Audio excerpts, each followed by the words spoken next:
करवा चौथ व्रत कथा।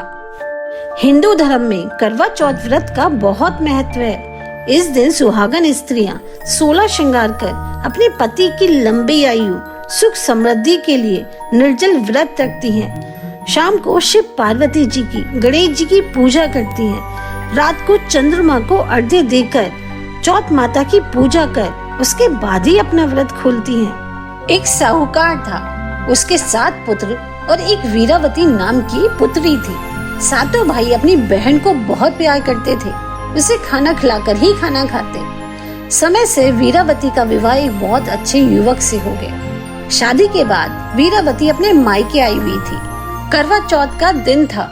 वीरावती ने अपनी माँ और भाभीओं के साथ अपनी पति की लंबी आयु के लिए करवा चौथ का निर्जल व्रत रखा। शाम के समय जब वीरावती के सातों भाई घर वापस आए तो उन्होंने वीरावती को भूख प्यास से व्याकुल देखा। सातों भाइयों ने वीरावती को बुलाया कि आओ बहन, साथ बैठ के खाना खाते हैं। वीरावती ने कहा, नहीं भाई, अभी मैं आप लोगों के साथ खाना नहीं खा सकती।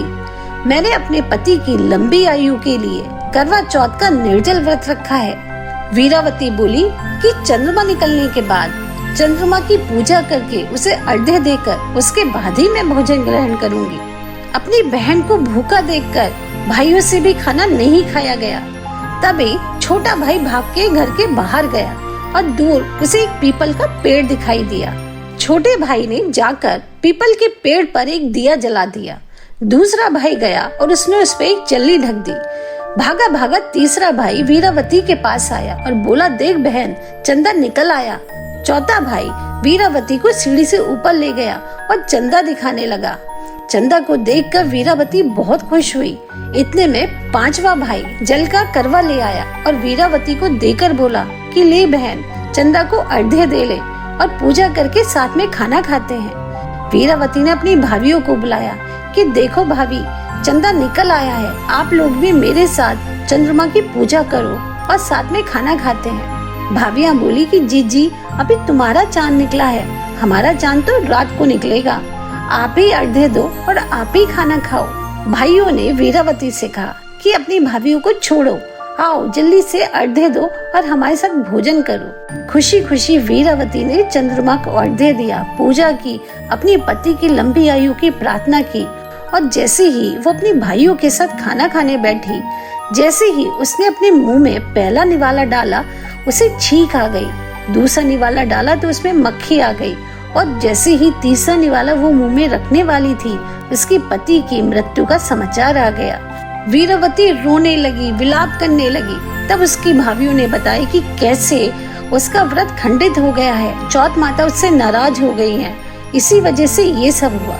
रोती भिलकती वीरावती जिस हाल में भी थी उसी हाल में अपनी ससुराल के लिए चल दी। रास्ते में वीरावती को जो भी मिलता उसे कहता कि जल्दी चांद निकलने वाली, खाना खा ले, बहुत भूख लगने वाली, खाना खा ले। रोती रोती वीरावती किसी तरह अपनी ससुराल पहुंची तो उसने देखा कि उसका पति मृत पड़ा है। अपने पति को देखकर वीरावती रोने लगी। वीरावती ने निश्चय किया कि वो अपने पति का अंतिम संस्कार नहीं करेगी, पूरे साल अपने पति की सेवा करेगी, उसके शव के पास ही बैठी रहेगी, हर महीने चौथ का व्रत करेगी और चौथ माता से अपने पति को वापस पुनः जीवित करेगी। वीरावती पूरे 1 साल अपने पति के पास बैठी रहती है, उसकी देखभाल करती है। हर महीने आने वाली चौथ के दिन वीरावती पूरी श्रद्धा भक्ति से चौथ माता का व्रत रखती है। इसी तरह 1 साल बीत जाता है और करवा चौथ का दिन आता है। वीरावती को अपने पिछले साल की गलती याद थी।